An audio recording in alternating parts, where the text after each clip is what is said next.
Mais uma noite para o torcedor do Fortaleza querer esquecer nesse Brasileirão 2025. Depois de apresentando pequenas melhoras, nem tanto em termos de resultados, afinal de contas era apenas uma vitória, e segue sendo apenas uma vitória no comando de Renato Paiva, aquele 3-1 para cima do Bragantino. O time vinha crescendo em competitividade, brigava, conseguia fazer frente a seus adversários, como conseguiu contra o Grêmio, onde quase consegue empate no final daquele jogo, em que sofreu 2 gols por falhas do Magrão, onde quase consegue uma vitória contra o Corinthians, acabou sofrendo um empate no final do jogo naquela partida, quando o Corinthians também melhorou no jogo.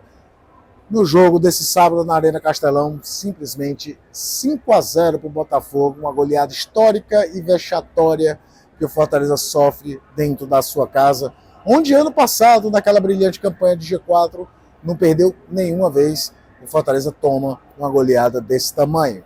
E fica difícil até mesmo para analisar e não tentar entender como é que é esse momento do Fortaleza na atual temporada. Aliás, o que é essa temporada do Fortaleza, e tentar imaginar qual vai ser o resquício e a sequência de um resultado como esse. Olá, meu nome é Caio Costa, caso você não conheça, você está no canal do Caio Costa, muito obrigado pela sua presença por aqui. Gostaria que você se inscrevesse se você não tiver inscrito, afinal de contas a gente já tem mais de 15.500 inscritos por aqui, então de coração agradeço a todo mundo que está inscrito e peço a você, se você não está inscrito, por favor, se inscreva, estou falando sobre futebol o tempo todo por aqui. Peço também encarecidamente que você deixe o like e se tiver a opção do hype, também dê uma hypada nesse vídeo, que é muito importante para o crescimento do canal. Vamos lá, né? Eu sei que o torcedor do Fortaleza está pensando, e tem que pensar mesmo, a expulsão do Gustavo Mancha com 5 minutos mexeu com o andamento natural do jogo. Isso é óbvio, é verdade, é fato. Você tem uma ideia de jogo, vai enfrentar um adversário, você pensa numa partida, você analisa o contexto do adversário, e com 5 minutos você está com um jogador a menos, tudo aquilo que foi planejado vai para o espaço. Durante o jogo, no primeiro momento, eu achei que talvez não fosse para a expulsão, porque eu ainda fico com a sensação de que deu um azar. Ele pega na bola, acerta a canela do Danilo, jogador do Botafogo, e causa um dano maior do que a intenção dele naquele carrinho. Mas o problema também aí tem que analisar vários aspectos de uma falta de maturidade de um zagueiro vivendo seu primeiro ano como profissional, de um time que está numa estabilidade danada e aí todo mundo está num excesso de vontade. O Gustavo Mancha foi com excesso de força numa falta completamente desnecessária no campo de defesa do Botafogo. Então, às vezes, a falta de calma de um jogador com 5 minutos de jogo, confundir excesso de vontade com excesso de força, pode causar e abrir a possibilidade de uma expulsão. O VAR até chamou, o Daronco ficou com a sua opinião de campo, porque a imagem do pé na canela do Danilo é muito forte. Acho até que esse pé só foi até a canela porque bate na bola e vai na canela do Danilo. Mas não dava a menosprezar a falta de maturidade do Gustavo Mancha de entender que não havia a menor necessidade de um carrinho daquele. Foram 5 minutos de avaliação no VAR. Então, aos 5 aos 10, o jogo volta ali 10-11. Fortaleza não teve a cabeça no lugar para aquele momento. Vem uma falta em diagonal, uma falta boba do Tuquerreiro, uma falta sem necessidade. O Everson, que era um dos estreantes da noite, já estava ali na marcação, não havia necessidade de dar uma chegada mais dura. Falta para o Botafogo. E aí, não tem expulsão que se explique-se quando você vai para uma bola parada. Está todo mundo marcando alguém. E o Marçal sobe completamente livre e faz 1-0 para o Botafogo.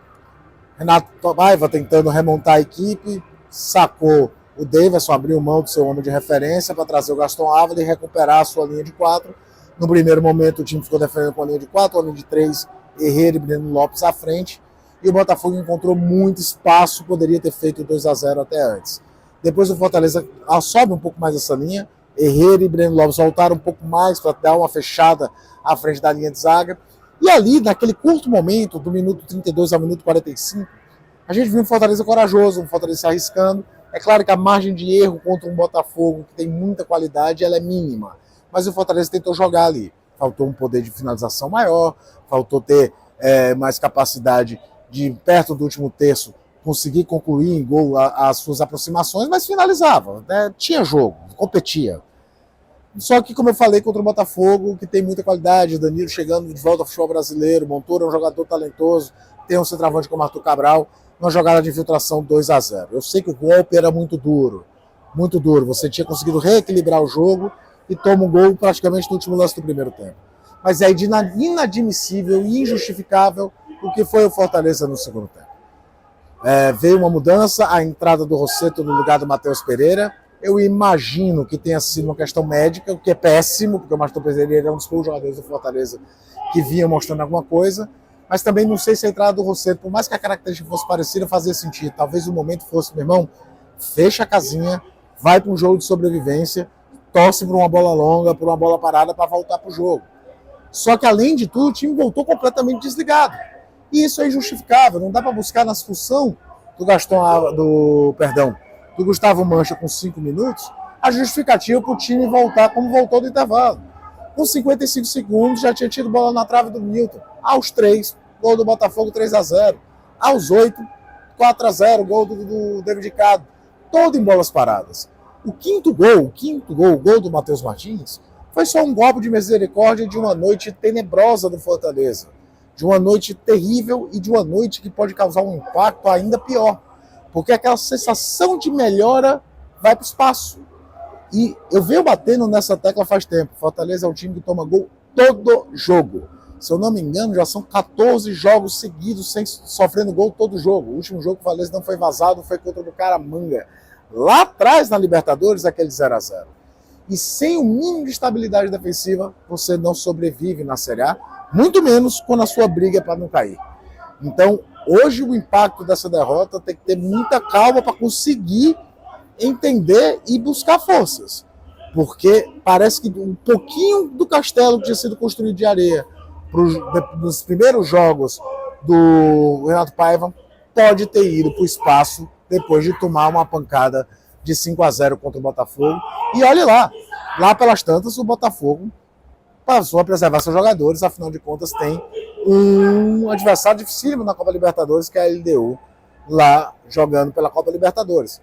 O negócio é tão louco que não dá nem para pensar no Fortaleza de Libertadores contra o Vélez, porque o momento no Brasileiro é péssimo. O Fortaleza de novo desperdiça sua chance de pelo menos dormir fora da zona de rebaixamento, e a pancada foi muito forte, e quem sai daqui sai com a sensação de um time que terminou o jogo, aliás, voltou do intervalo completamente entregue. De novo, queria agradecer a cada um de vocês que estão inscritos aqui no canal do Caio Costa. Meu muito obrigado mesmo. Gostaria, de novo, encarecidamente, que você deixe o like, deixe o hype, que você deixe a sua opinião sobre o momento do Fortaleza, sobre o jogo de hoje. Vamos trocar essa ideia. Forte abraço, deixa o like, estou falando sobre futebol o tempo todo por aqui.